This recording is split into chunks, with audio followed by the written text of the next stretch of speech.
Hello students, welcome to Online Mathematics Cafe. അപ്പോൾ ഈ വീഡിയോയിൽ നമ്മൾ സെക്കൻഡ് ചാപ്റ്റർ ബാങ്കിങ്ങിലെ ലാസ്റ്റ് 3 മാർക്ക് ക്വസ്റ്റ്യൻ ആണ് ഡിസ്കസ് ചെയ്യുന്നത്. നമുക്ക് ക്വസ്റ്റ്യൻ ഏതാണെന്ന് നോക്കാം. Mister R K Nair gets ₹6,455 at the end of 1 year at a rate of 14% per annum in a recurring deposit account. Find the monthly installment. അപ്പോൾ ക്വസ്റ്റ്യനിൽ ഇത് ICSE 2005 ചോദിച്ചൊരു ക്വസ്റ്റ്യൻ ആണ്.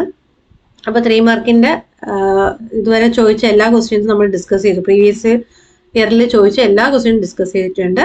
നെക്സ്റ്റ് നമ്മൾ 4 മാർക്ക് ക്വസ്റ്റ്യൻ ആണ് ഡിസ്കസ് ചെയ്യുന്നത്. അത് അടുത്ത വീഡിയോയിലായിരിക്കും.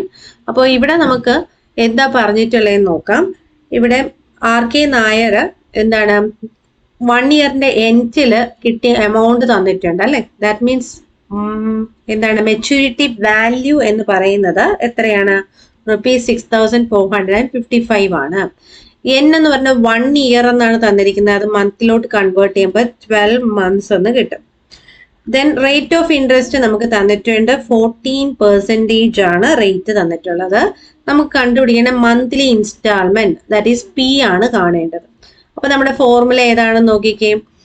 MV = PN × 1 + R × n + 1 / 2 × 12 × 100. അപ്പൊ ഇതിൽ അപ്ലൈ ചെയ്ത് വേണം നമുക്ക് എന്ത് ചെയ്യാനായിട്ട്, പി കാണാനായിട്ട്. ഓക്കെ അല്ലേ. അപ്പൊ നമുക്ക് ഇതിന്റെ ഫോർമുല നമുക്ക് ഇങ്ങനെ എടുക്കാം. നോക്കിക്കേ. അപ്പൊ ഈ ഫോർമുലയിൽ വേണം നമുക്ക് അപ്ലൈ ചെയ്യാനായിട്ട്. അപ്പൊ നമുക്ക് എന്തൊക്കെ തന്നിട്ടുണ്ട്? ഇവിടെ MV നമുക്ക് അറിയാം അല്ലെ. MVയുടെ വാല്യൂ എന്ന് പറയുന്നത് എത്രയാണ്? 6,455 = P എന്ന് പറയുന്നത് ഇവിടെ നമുക്ക് അറിയത്തില്ല. N എന്ന് പറയുന്നത് 12 ആണ്. സബ്സ്റ്റിറ്റ്യൂട്ട് ചെയ്തു. ദെൻ 1 + R എന്ന് പറയുന്നത് 14 ആണ്.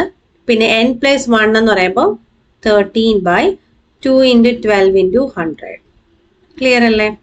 ഇനി ഇവിടെ ക്യാൻസലേഷൻ പോസിബിൾ ആണ്. 14ഉം 2ഉം നമുക്ക് ക്യാൻസൽ ചെയ്താൽ 7 കിട്ടും. ഇനി ക്യാൻസലേഷൻ പോസിബിൾ അല്ല. അപ്പൊ ഇൻഡയറക്റ്റ് മൾട്ടിപ്ലൈ ചെയ്താൽ മതി. അപ്പോൾ 6,455 = 12p. 12p × 12 ഞാൻ 12p എന്നാക്കി. × 1 + 7 × 13 എന്ന് പറയുമ്പോൾ 91 എന്ന് കിട്ടും. Divided by 12 × 100 1200. ഇനി ഇത് LCM എടുക്കുക. അപ്പോൾ 6,455 = 12p × 12,000 അല്ല 1,200 + 91 ആണ് വരുന്നത്. അപ്പോൾ 1,291 ഡിവൈഡഡ് ബൈ 1,200. ഇവിടെ നോക്കി, ഇവിടെ വെച്ച് നമുക്ക് ഈ 12ഉം 1,200ഉം ക്യാൻസൽ ചെയ്യാം. അപ്പോൾ 100 താഴെ വരും. ദെൻ എന്ത് ചെയ്യുക? ക്രോസ് ചെയ്ത് കൊടുക്കുക. അപ്പോൾ 6,455 × 100 ബൈ 1,291 ആണ് പിയുടെ വാല്യൂ ആയിട്ട് വരിക.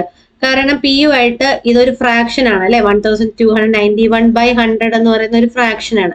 ഒരു ഫ്രാക്ഷനെ നമ്മൾ ഓപ്പോസിറ്റ് സൈഡിലോട്ട് കൊടുക്കുമ്പോൾ അതിന്റെ റെസിപ്രോക്കൽ കൊണ്ട് വേണം മൾട്ടിപ്ലൈ. അതുകൊണ്ടാണ് ഇതെന്തായത് 100/1,291 ആയിട്ട് മാറിയത്. അതൊക്കെ നിങ്ങൾക്ക് അറിയായിരിക്കുമല്ലോ. ഇനി എന്താണ്? ക്യാൻസലേഷൻ ആണ് അപ്ലൈ ചെയ്യാൻ പറ്റുക. ഇത് ഡിവിസിബിൾ ആയിട്ട് വരുന്നത് 3ലോ 4ലോ ഒന്നും ഡിവിസിബിൾ അല്ല. അപ്പൊ നമ്മൾ എന്ത് ചെയ്യുക? ഇത് അല്ലാതെ തന്നെ ഡിവൈഡ് ചെയ്യുമ്പോൾ 1,291 × 5 ചെയ്യുമ്പോഴാണ് 6,455 കിട്ടുന്നത്.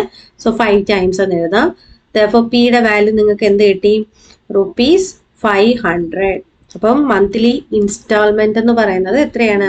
₹500 ആണ്. അപ്പോൾ ഈ ക്വസ്റ്റ്യൻ ക്ലിയർ ആയെന്ന് വിചാരിക്കുന്നു. അപ്പോൾ 3 മാർക്കിന്റെയും നമ്മൾ ഡിസ്കസ് ചെയ്തു. ഹാഫ് മാർക്ക് ക്വസ്റ്റ്യൻസും ഡിസ്കസ് ചെയ്തു. ഇനി നെക്സ്റ്റ് നമുക്ക് 4 മാർക്ക് ക്വസ്റ്റ്യൻസ് ആണ് ഡിസ്കസ് ചെയ്യാനുള്ള ഈ ചാപ്റ്ററിൽ പ്രീവിയസ് ഇയർ ആയിട്ട് ചോദിച്ചിട്ടുള്ളത്. അപ്പം നമുക്ക് അടുത്ത വീഡിയോസുകളിൽ നമുക്ക് പഠിക്കാം. ഓക്കെ അല്ലേ? അപ്പോൾ ഈ വീഡിയോ നിങ്ങൾക്ക് ഇഷ്ടപ്പെട്ടാൽ ലൈക്ക് ചെയ്യുക. നിങ്ങളുടെ ഫ്രണ്ട്സിന് എല്ലാവർക്കും ഷെയർ ചെയ്ത് കൊടുക്കുക. സബ്സ്ക്രൈബ് ചെയ്യാൻ മറക്കരുത്. എങ്കിൽ മാത്രമേ നോട്ടിഫിക്കേഷൻ കിട്ടത്തുള്ളൂ. Okay, thank you.